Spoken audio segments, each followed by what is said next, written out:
Good morning, everyone. Old school from whatthebuck.net, coming to you live from One Buccaneer Place.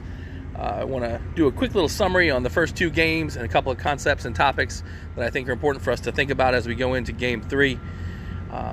Obviously, you know, the critical game of preseason. Talk about some of the things we've seen advance throughout the preseason, through training camp. We're here for another beautiful day of training camp. The weather looks fantastic. I'll actually switch the camera around for you. This is right over. I'm outside of the media area. There's the cheerleaders walking by over there. I don't know if you can see it. I should have stayed there for you for that. Sorry. But we're going to have a great day of practice. It got moved back, so everyone's screwed up on parking.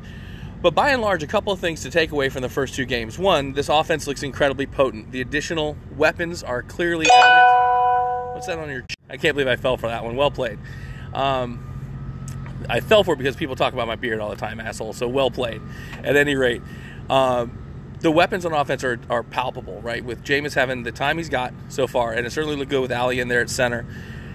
Not having to just focus on Mike Evans, having Deshaun Jackson out there, having Adam Humphries coming across from the slot, the tight end stack that we've got, the running back situation, which people are nervous a little bit about, but I think that it's a little bit better than people give it credit for with Doug Martin. I know he's got the three-game suspension, but I think that the other guys give us plenty of depth, and they all do all of the things very, very well. Good morning.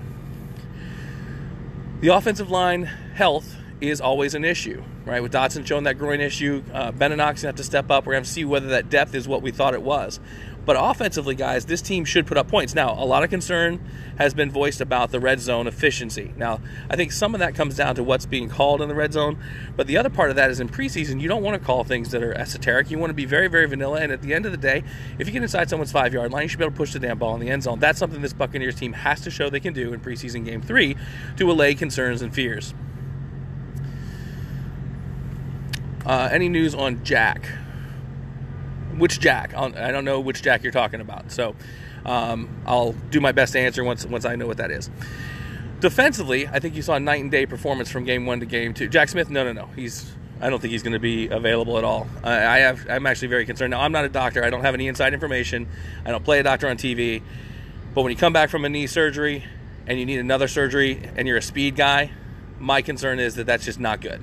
Jack is a speed guy, and that just makes me nervous. Now, admittedly, they do some amazing things with knees now, but that just has me scared shitless. I am penciling Jack out till mid-season, best case, and I'll be happy if he comes back the same player he was. You know, I'll be very happy. Happy for him, happy for us. But right now, planning to go ahead with the guys we got on the stack that are not hurt.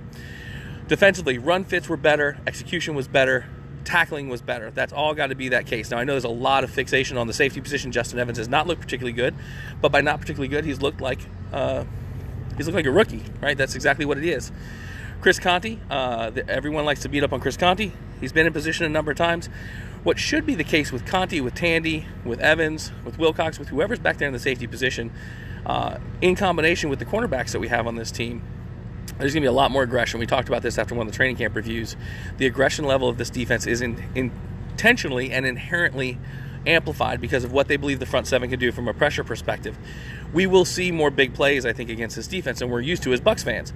But in the long run, that's fine because we're also supposed to see more turnovers, more quick turns, more opportunities for this offense to go get the ball in the end zone. So, special teams.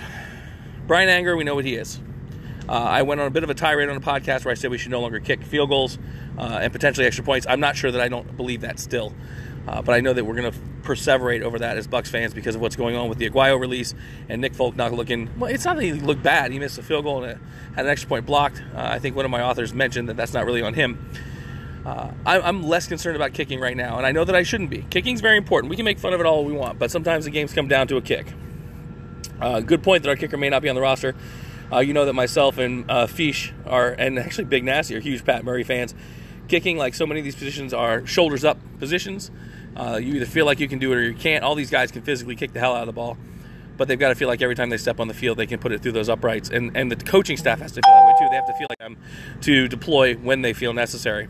But with the offense as it is, I would not be surprised to see a lot more risks taken on those tweeners. The tweener decisions between a field goal and going for it on fourth down, as well as the potential two-point conversions. Does Russell Hansbrough have a shot? Given what I've seen so far, no. Not here. I think that this team talent level has gotten to the point where he may not have a shot. Still need to see Bobo Wilson show up in pads. I was very excited about him early. I saw someone say Reedy looks like they've got the 5th wide receiver position. That 5th wide receiver position is something we're all paying a lot of attention to. We're going to have to see who shows up in Game 3. Who's going to show up? We saw Godwin show up. We know O.J. Howard's going to do what he does. Martino had some opportunities. Huff has had some opportunities. These guys have got to separate themselves from the rest of the crowd, and they'll separate themselves on special teams as well. So pay attention to the special teams play, gunner position, and those sorts of things. I hate that that's true. Real Talk Press says Huff has the 5th spot. I'd like to argue with you because I don't think he should. But I think that the team believes he does. The team has seemingly been looking for a reason to keep this guy on the team, and I don't have anything against him. I don't know him. He hasn't kicked any dirt in my face. He is super fast. But you talk about trust. I don't trust him with the ball in his hands. I don't trust him to get the ball into his hands. So Ola to Russia. Look at that. It's good to see you out there. You're worried about the lack of pressure from anyone except McCoy and Dunn. I'm not yet. That front 7, front 4 specifically, are going to work off each other. Right now they're going one-on-ones mostly. They're not doing a lot of stunts. McCoy is a beast. McDonald's a beast. I think you're going to see a lot more activity from that when they start running their true defensive schemes. So that doesn't concern me yet. I've seen them in one-on-ones. I've seen them in practice. I know what they're capable of. Noah Spence can be a beast. They've got to deploy him properly. Will Golson, everyone forgets about. It's going to be great. I agree on Huff, JC. And by the way, good article by JC Delatorre this week. Anyway, we're here for camp. I'm going to be on with 620 WDA with Pat Donovan, I believe at 10:15. So I'll be there. And then I will not be here tomorrow, guys. I apologize. I'm going to pick up another dog. But we will be doing a big podcast on the Thursday. So let you guys know what's going on. We'll be active on the website before then and on Twitter as well. So good to see you guys. Are you going to the beer bus after practice? I don't know. Are you going? If you're here, Ren, let me know. We'll hook up. Anyway, go Bucs. See you guys later.